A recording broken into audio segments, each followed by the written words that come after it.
Bonjour à tous et à toutes. Bienvenue sur notre émission spéciale du journal de 20 heures sur la publicité. Et ça portera principalement sur la place de la publicité dans la consommation, de la vie de tous les jours des ménages. Nous sommes ici avec deux invités spéciaux. Bonjour. Bonjour, c'est tout d'abord un honneur pour moi d'être ici avec vous sur ce plateau. Donc, je suis Perrine Le Gigant, représentante d'une entreprise multinationale française, et je vais parler ici du pôle marketing dans lequel je fais partie. Et bonjour, c'est un honneur aussi pour moi d'être présente dans l'émission. Je m'appelle Chloé de Diego Jonas et je suis professeure d'université en journalisme. Bonjour à vous deux, c'est une bonne nouvelle de vous voir ici en ces temps. Donc tout d'abord une question. Les consommateurs sont-ils conscients d'être influencés par les publicités ? Voyez-vous, quand vous regardez la télévision, il y a des spots pub. Vous savez très bien que vous êtes donc conscient de que vous regardez un spot de publicité. Quand vous voyez un panneau publicitaire dans la rue, vous êtes conscient que vous regardez une publicité. Donc oui, les consommateurs sont conscients des pubs. Après, je pense aussi que dans certains contextes, comme on regarde plus de 1000 publicités par jour, d'une certaine manière, ça se grave inconsciemment également dans notre esprit, sans vraiment qu'on le veuille. Mais il y a aussi une partie inconsciente qu'ont les pubs sur le cerveau. Et quand on parle de publicité, il y a aussi le logo, le design du produit, le slogan. Donc au final, on est conscient, mais aussi inconscient de ce qu'on regarde, parce que c'est tout un univers du produit. Je vois, donc si c'est à la fois conscient et inconscient, alors vaut-il mieux pour faire les publicités viser un public plus conscient d'être influencé par les publicités ou au contraire cacher la publicité ? Alors, ce qui fonctionne le mieux, c'est lorsque le consommateur n'est pas conscient de ce qu'il regarde. C'est plus voir en masse le même produit, le même slogan, le même design qui va lui donner envie. Quand vous regardez un film où vous voyez plusieurs téléphones identiques, à la fin, vous aurez envie d'acheter ce téléphone. Qu'en pensez-vous ?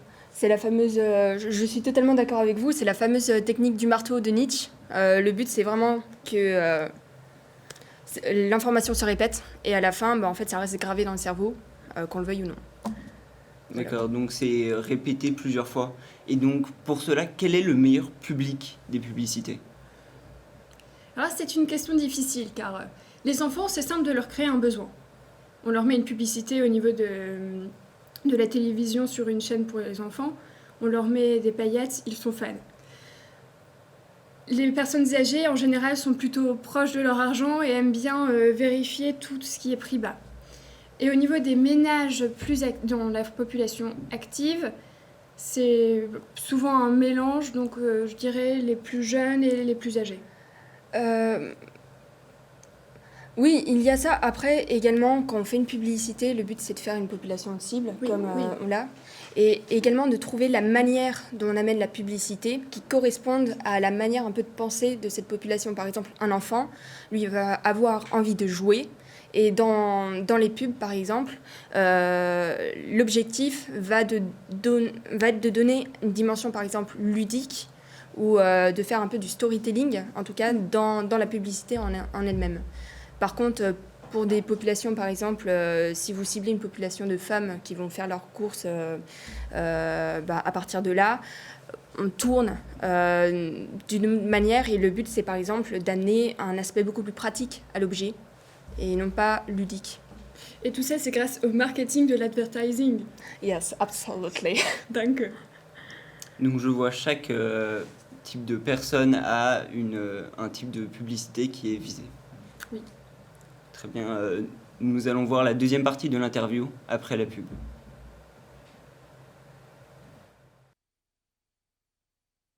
Haribo, diabète. Ouais, diabète. Je pense que j'ai pas trop le temps en ce moment, donc je vais probablement prendre un burger en McDo vu que ça va plus vite, même si c'est probablement pas la même qualité. Peut-être que je sais pas, peut-être que je cours vite. Oula, c'est pour les plateformes. Hein. En fait, ça dépend ce qu'on consomme. Non, mais en fait, des pubs, t'en vois partout. Ah ouais. Donc t'es sur ton téléphone, Mais dans la rue, c'est ça. dans la rue, t'en as même au lycée, t'as des. Moi, je dirais des flyers. une bonne trentaine, quoi, facile. Enfin, Je pense à l'aise, ouais. Moi, Bah, en je dirais fait, genre 50.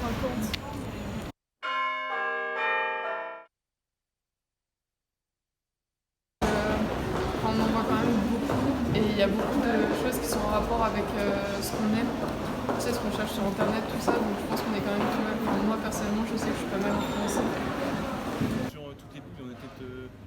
Allez, sur les 50, on a peut-être 2 qui peuvent vraiment t'intéresser en fait. En fait, plus les pubs est répétée, moins elle est de bonne qualité, je trouve. Tu sais, à un moment, tu t'en juste marre, tu veux juste pas du tout installer l'application ou le jeu, ou je sais pas. Ouais, c'est tout, mais. Après, ça dépend parce que, genre, par exemple, sur Instagram, c'est des trucs genre super précis. Ouais, c'est par rapport à ce que toi t'aimes faire. Dans ce cas-là, oui, évidemment.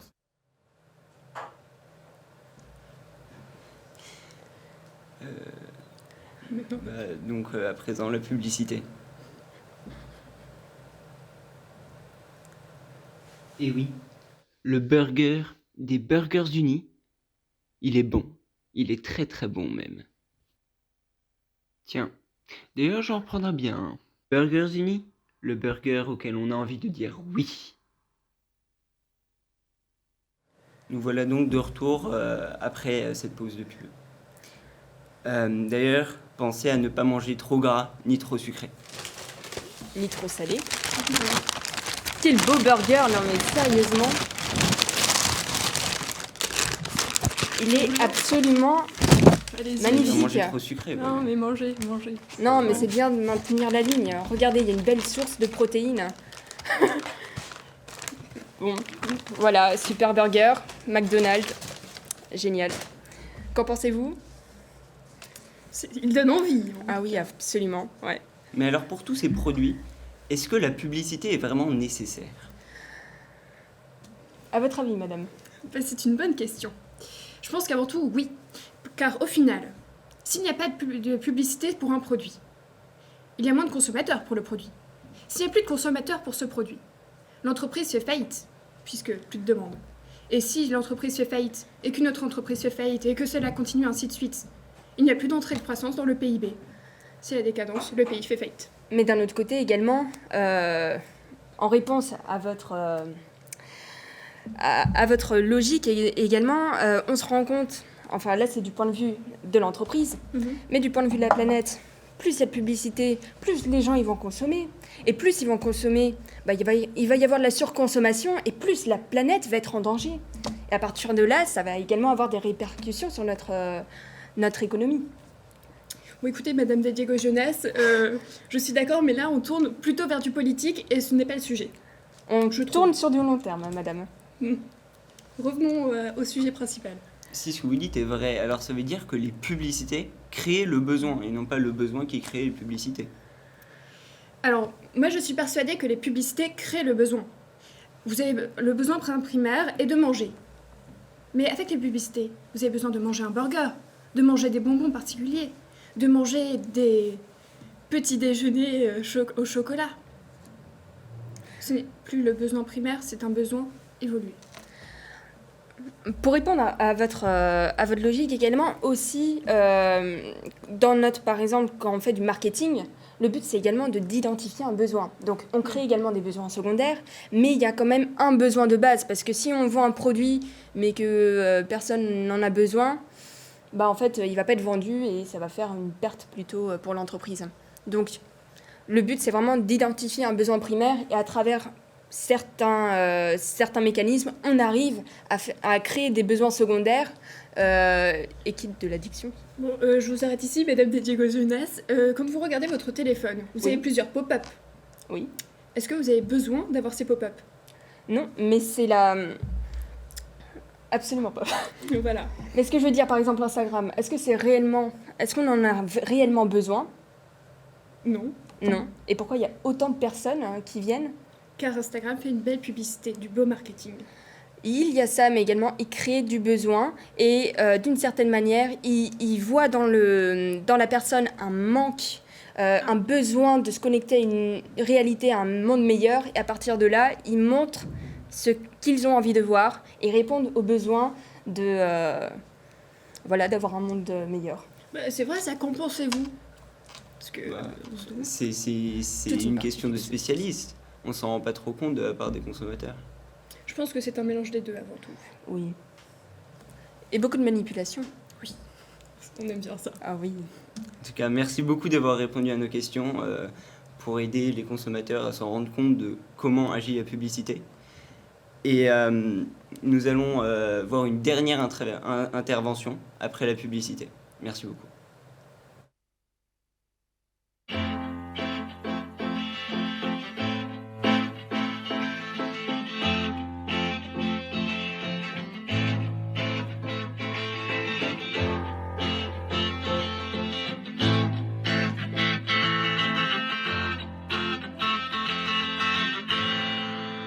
Retrouvez tous vos meilleurs hits sur Play It.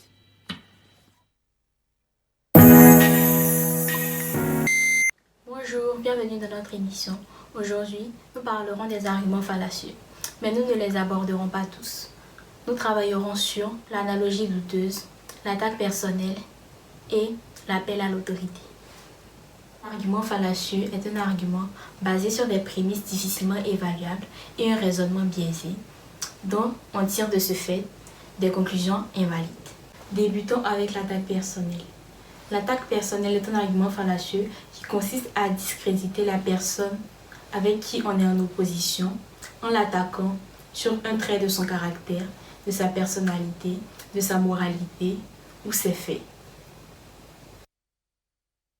D'un élevage normand Ouais, et pour pour l'imposer dans le débat parce qu'il n'est jamais présent et raconter son histoire. Et vous voyez, il a quelques semaines et ce qu'il a déjà on peut pas voir ça, c'est extrêmement mine de rien, c'est violent quand mais même. pourquoi ça vous gêne alors que c'est ce que vous consommez tous les jours? Alors, non, moi en tout cas. La planète, elle est foutue. Tu te rends compte de ça quand même. Parce que tu penses que ton mode de vie à l'occidental, avec ton abonnement Netflix, ton ordinateur portable, ton smartphone, tes produits importés de l'autre côté de la planète, ta bagnole, ta moto, ton scooter électrique et tes vacances en Thaïlande et à Serre-Chevalier, tu crois qu'on est 8 milliards à pouvoir vivre comme ça? Tu crois que la planète, elle va l'encaisser? Non, mais à un moment, si tu veux faire des leçons de morale, va d'abord vivre dans une grotte. L'appel à l'autorité est une argumentation qui consiste à utiliser les propos d'une personne célèbre, d'un scientifique, d'un journaliste, d'un spécialiste pour donner de la valeur à son propos. Ainsi, l'origine du propos prend plus d'importance que le sens même, le contenu de celui-ci. Oh, let's have a wonderful time. Let's have a wonderful time. Come on, everybody, let's have a wonderful time.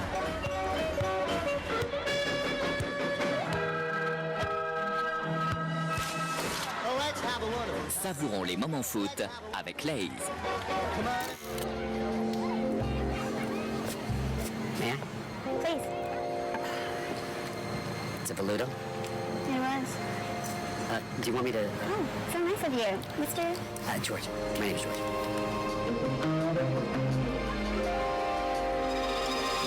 George Clooney's inside!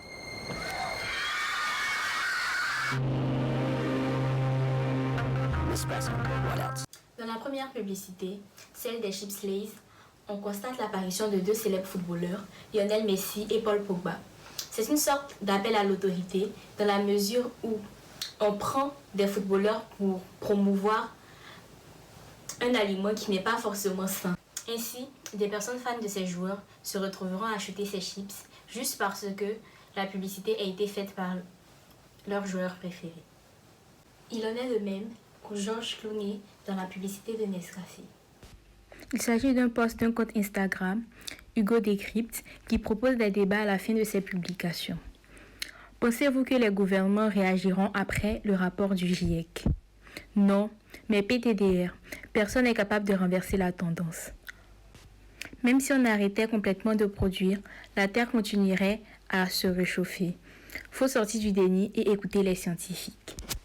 Il s'agit d'un appel à l'autorité dans la mesure où il nous montre que ses propos sont en accord avec ceux des scientifiques. Nous terminerons donc avec l'analogie douteuse. L'analogie douteuse consiste à donner un sens à notre thèse en la comparant à d'autres phénomènes qui ne sont pas forcément pareils, qui ont peu de ressemblance. Yeah! Allez, balle de match. Attends, comment ça, balle de match? C'est dehors de 2 mètres. C'est toi qui as retard de 2 mètres. T'es trop lent, faut décrocher la caravane. Ah non, il y a la marque, viens voir. J'ai fait 10 ans de compète, je sais reconnaître une trace de pied. 10 ans de compète. Ouais. Eh ben, ça m'a mis du temps à réaliser que t'étais nul. Ouais, maintenant, le nul, il a balle de match. À Avignon, on n'est pas toujours d'accord.